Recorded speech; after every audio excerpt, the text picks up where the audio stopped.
Good evening. শুরু করছি জয় গোপাল বন্দে Mataram channel থেকে।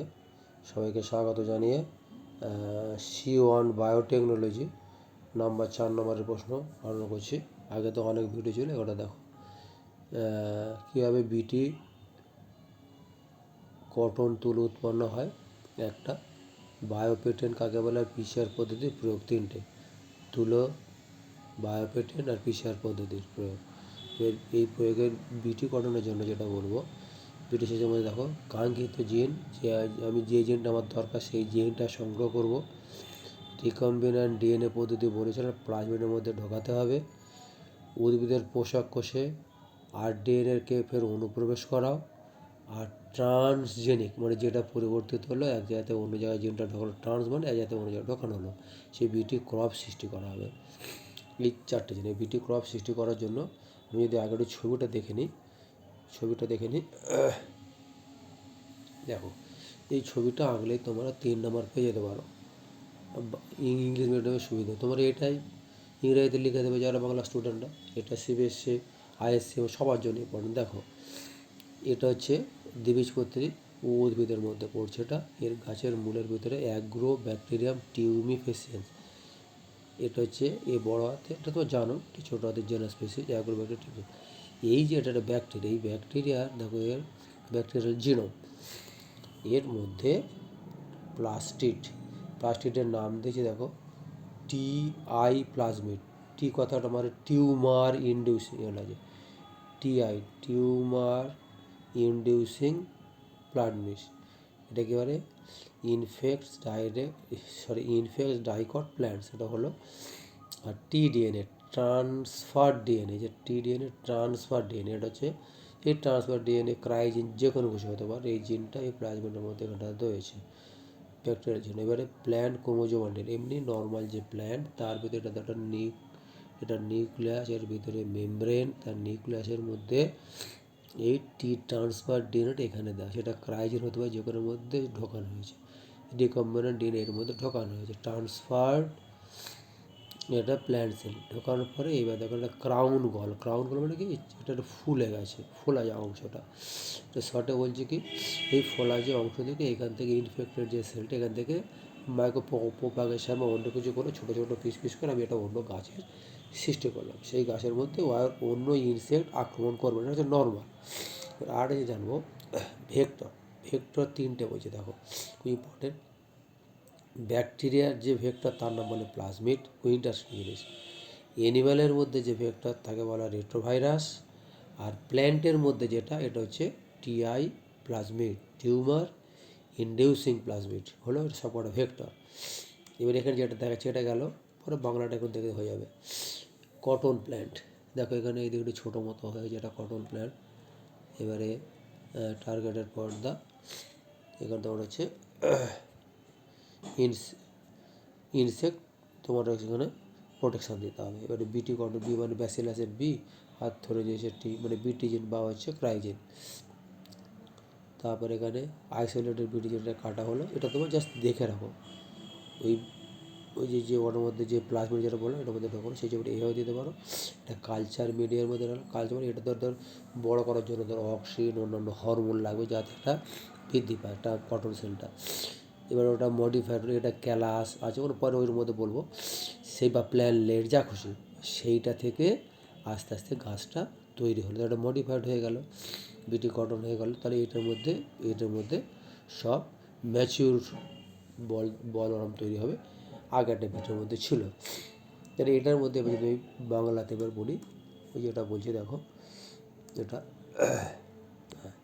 তাহলে এখানে রিকম্বিনেন্ট ডিএনএ সৃষ্টি, ওইটাই এবার ছোটো করে বলছি। দেখো কাঙ্ক্ষিত যেটা আমরা বিটি শস্য উৎপাদনের জন্য কাঙ্ক্ষিত জিন যেটা ইনসার্টেড, সেটা বিটি জিন বা ক্রাইজিন যেটা বললাম নেওয়া হলো। এই জিনটি কোত্থেকে নেওয়া হয়েছে, ব্যাসিলাসের বি, ধরে নিয়েছে TBT, অথবা ছোটো হাতের এই CRY জিন। এবারে RDNA বা রিকম্বিনেন্ট ডিএনএ সৃষ্টি, বিটি জিনটাকে বা ক্রাইজিনটাকে 11 ব্যাকটেরিয়াম টিউমিফেসিয়েন্স নামক ব্যাকটেরিয়া থেকে প্রাপ্ত, কি পেয়েছি আমি, TI প্লাজমিডটা ওই ব্যাকটেরিয়া থেকে প্লাজমিড বলে, এটা আবার ভেক্টর বললাম। TI প্লাজমিড টিউমার ইনডিউসিং, এই ভেক্টরের সঙ্গে ওই জিনটা যুক্ত করে দেওয়া হলো, দিয়ে RDNA রিকম্বিন্যান্ট ডিএনএ তৈরি করা হলো। এখানে এবার কাটার জন্য আরই রেস্ট্রিকশান নিউক্লিয়াস, আবার যখন আমি জুড়বো সেখানে ডিএনএ লাগে, যেটা তোমরা জানো, এটা হয়ে গেল। উদ্ভিদ পোষক কোষে রিকম্বিন্যান্ট ডিএনএ প্রবেশ, আগে যেটা দেখালাম উদ্ভিদ কোষের মধ্যে ওই যেটা নিউক্লিয়াস থাকালে আমার মধ্যে ঢোকানো, সেটাই এখানে আবার বলছি বাংলাতে।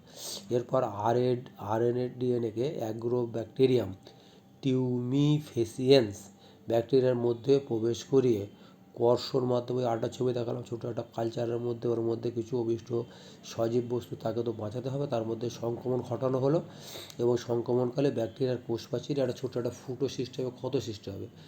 এবার বিটি জিন সহ টিআই প্লাজমিড উদ্ভিদ কোষে ওই নিউক্লিয়াসের মধ্যে স্থানান্তরিত করা হলো।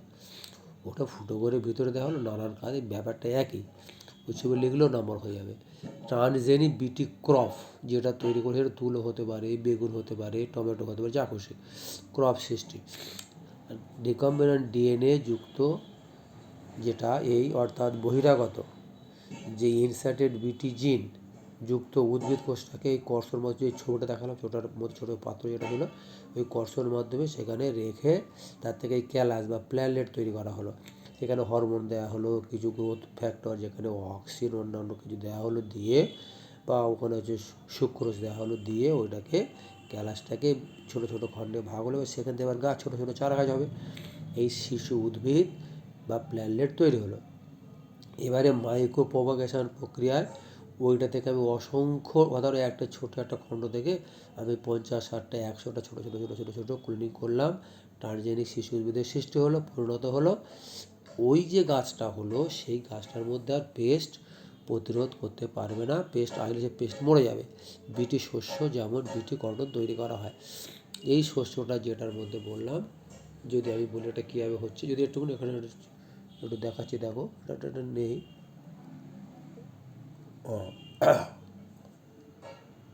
এবার দেখো ওই যে কটন প্ল্যান্টের মধ্যে ওটা ঢুকলো ক্রাইপ্রোটিনটা, এই যে ক্রাইপ্রোটিনটা লেখা হচ্ছে না কেন, CROI, ক্রাইপ্রোটিন।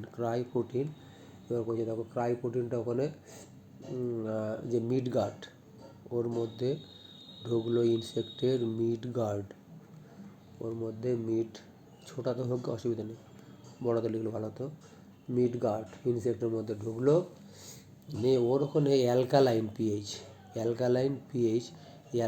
পিএইচ মানে ধরো যে 6-এর উপরে 7, 8, 9 দিয়ে ক্ষারীয় মাধ্যমে ওটা অ্যাক্টিভেটেড হবে। কে অ্যাক্টিভেট হবে? ওই ক্রাইজেনটা অ্যাক্টিভেটেড হলো। অ্যাক্টিভেটেড হওয়ার ফলে ব্যাটা কী করবে দেখো, ওর যে ইনসেক্টটাকে মেরে দেবে। কীভাবে মারছে একটুখানি দেখায়, ওর যে মিড গার্ডের একটা ছবি একটু করি, মিড গার্ড যেখানটা আছে তার এখানে এই সেলগুলো এরকম আছে, এরকম, তোমার ছবি আঁকতে হবে, বোঝার জন্য বলছি, নিউক্লিয়াস দিয়ে দিই, ফটাফটা করে একটুখানি। এখানে যে এপিথেলিয়াল সেল, যেটা এপিথেলিয়াল সেল হলো, এখানে একটুখানি ফুলে যাবে, এটা ফুলে গেল, ফুলে যাওয়ার পরে বাস্ট করবে, এটা মরে যাবে, তখন ওই ইনসেক্টটা কিল হবে। এটা জাস্ট কীভাবে মরে সেটা একটুখানি বলি, ওটা মুছে দিলাম, হ্যাঁ হলো। এরপরে ওটা কীভাবে তুলতে হয় দেখে নিই, হয়েছে, সবে শিখছি তো একটুখানি, ওটা হয়ে গেল, চলে গেল, ওটা বলে দিলাম। এইবারে পরেরটা তোমার যেটা আসছে বায়োপেটেন্ট, এটা কিছু না, বায়োপেটেন্ট যে স্বত্বাধিকারী, সে দেশ যদি কোনো একটা বস্তুর উপরে তার পেটেন্ট নেয়, সে তার সম্পূর্ণ তার অধিকার থাকবে, এটা আগেবার বলেছিলাম, স্বত্বাধিকারী দেওয়া হয়, তাই বায়োপেটেন্ট বলে। এই বায়োপেটেন্টের সময় কোনো ব্যক্তি বা দেশ ওইখানে তার অনুমোদিত কোনো জৈব উপাদান সে অন্য কেউ বিক্রি করতে পারবে না। আমার জিনিস আমি পেটেন্ট নিয়েছি, 20 থেকে 25 বছর মতো থাকবে, সেই সময় অন্য কেউ ওই জিনিসে ব্যবহার করতে পারবে না, এটা আগে একটা ভিডিওতে বলা আছে। এবার PCR পদ্ধতির প্রয়োগ, এবার PCR পদ্ধতি সম্বন্ধে এটাও আগে বলি, তো একটু বলে দিই। PCR পলিমারেজ চেন রিঅ্যাকশন, এটা হচ্ছে কি, ধরো কোনো একটা বলেছিলাম, কোনো একটা খুন করেছে কেউ, খুনি, যে খুন হয়েছে তার হাতে কোনো, তার আঙুলে কোনো নখ, তার ওই চুল বা কোনো একটা ব্লাড সেল থাকলে, সেই ব্লাড সেলের মধ্যে যে নিউক্লিয়াস, তার থেকে তার ওখান থেকে ক্রোমোজোম, সেখান থেকে ডিএনএ বের করলো, সেই ডিএনএটা নিয়ে পিসিআরের মধ্যে সংখ্যায় বাড়ানো হলো, করে অপরাধীর সঙ্গে তার ম্যাচিং করানো হলো, তখন ওটা পাওয়া যাবে। এছাড়া যে বিমান দুর্ঘটনা হয়েছে তোমরা জানো, সেখানে কেউ মারা গেছে, তাদের তো বডি চিনতে পারছে না, তাদের যে ওই পোড়া যে হাড়, তার মাংস যে অংশ, ওইটা থেকেও ওই পিসিআর পদ্ধতির সাহায্যে তার ডিএনএ ওখানে আবার যে ইলেকট্রোপোরেশনের মধ্যে দেখাচ্ছি, তার ওই ছোটো বড়ো সাইজগুলো একসঙ্গে তার ডিএনএগুলো জানা হলো আর অপরাধীর সঙ্গে মেলানো হলো।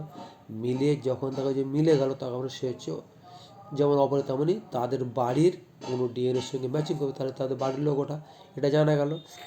এটা থেকে কী হয়, জীবাশ্ম থেকে আমরা কী জানতে পারি, বিবর্তনের অধ্যায় বা কোনো যে অনুরূপ জীবের তার পরিচয়, ও কাছাকাছি অন্য কোনো জীব আছে কিনা সেই সম্বন্ধে এটা আমরা জানতে পারি। এবার এই পিসিআর সম্বন্ধে একটুখানি দেখো, এখানে যেটা দেখাচ্ছি, এটা এখান থেকে একটা জিনিস অটোমেটিক করবো। এটা মেশিনটা দেখো, মাইক্রো পিপেট টিপ বক্স, এই যে পিসিআর ছোটো ছোটো টিউবগুলো নেওয়া হয়েছে। এই সে জেরক্স মেশিনের মধ্যে থার্মোসাইকেল আছে, সেটা আগে বলেছিলাম, 60 ডিগ্রি 35 ডিগ্রি ইত্যাদির মধ্যে আছে। এই জায়গাটা আছে, এই জায়গাটা ডিন্যাচুরেশন, অ্যানিলিং, এক্সটেনশন 95, 55, 72। আচ্ছা, এই মেশিনটা আছে। এরপরে এখানে একটুখানি বাকি আছে আগারের জেল, এখানে একটু ইলেকট্রোফোরেসিস কালিনি, এখানটা একটু বাদ চলে গেছে। হ্যাঁ, এখানটা হচ্ছে আগারের জেল, এটা হবে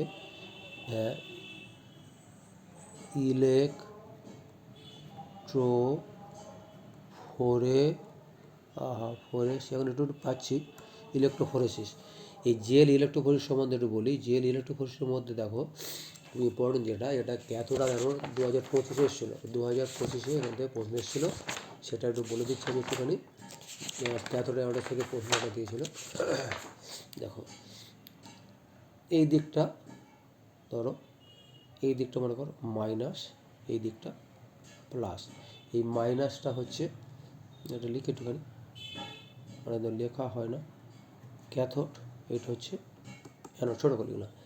এইবারে তাহলে জেল ইলেকট্রোফোরেসিস আবার দেখো, জেল ইলেকট্রোফোরেসিস যেটা হচ্ছে আগারের জেল, এই আগারের যে জেল, এটা আবার তৈরি হয়, যদি আর একটু কনসেপ্ট ক্লিয়ার করতে যাও, সিউইডস, লিখে একটুখানি সিউইড, SEA উইডস,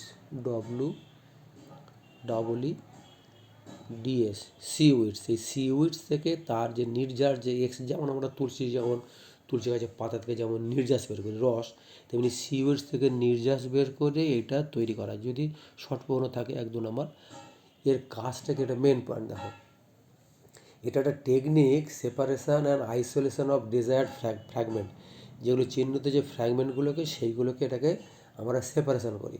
এখানে 2025 কী এসেছিলো দেখো, সেপারেশন দেখো, স্মলেটস ডিএনএগুলো এটা কী করে, যেখানটা ছিল প্লাস, স্মলেটস ডিএনএগুলো এই দিক, ছোটোগুলো এই দিকটা থাকে, আর ভারীগুলো এই মাইনাস এই দিকটা আছে। তাহলে ভারী তার হচ্ছে মলিকুলার ওয়েট বেশি, মোটা সে চলতে পারছে না, সে এইখানে আটকে যাচ্ছে, এই দিকটা থাকছে, কোন দিকটা থাকছে না মাইনাস ক্যাথোডের দিকে থাকছে। আর যে ছোটোগুলো ছুটে তার মুভ করছে, অর্থাৎ larger is the fragment, slower its run, আর স্মলার, যেগুলো স্মলার সাট করে ছুটে পালাচ্ছে, smaller is the fragment, further it moves. এটা 17 সালে এসেছিলো নিটে, আর এবার রিসেন্ট 2-1 ছেলে মেয়ে ছিল আমার কাছে, 2-1, যা কিন্তু 2025 পড়েছে, এটা 2025 দুটো বললাম। তাহলে আর এটুকু তোমাদের জানার দরকার নেই, এই সম্বন্ধে তোমার এটা হয়ে গেল। এর পরেরটা তোমার যেটা আছে এটা বের করে দিই। হ্যাঁ, কোথায় আছে? হ্যাঁ, তাহলে এই পর্যন্ত থাকলো। সবাইকে ধন্যবাদ জানাই, তোমরা আশা করি ভালো ফল করবে। আর এই যে বিভিন্ন, এই যেটা ধরো আমি পড়ালাম, এটা ক্লাসে তোমার 40-45 মিনিটের মধ্যেও তুমি এটা বোঝানো যাবে, যতক্ষণ না তুমি একটা কিছু তৈরি করে নিচ্ছ। ঠিক আছে, সবাই ভালো পরীক্ষা করবে, এটা ভালো রেজাল্ট, এটা আমি জানি। পরে তোমরা যদি মনে করো বায়োটেকনোলজি নিয়ে এইদিকে আসবো, উচ্চ মাধ্যমিক পাস করার পরে তুমি এই লাইনটাও ভালো আসতে পারো। সবাইকে ধন্যবাদ জানাই। জয় গোপাল বন্ধু, JOY, জয় GOPALVANDEM, এটা সাবস্ক্রাইব করে নেবে। আমার যতটুকু আছে তোমাদের আমি সাহায্য করবো। এখানে রাখলাম, ধন্যবাদ।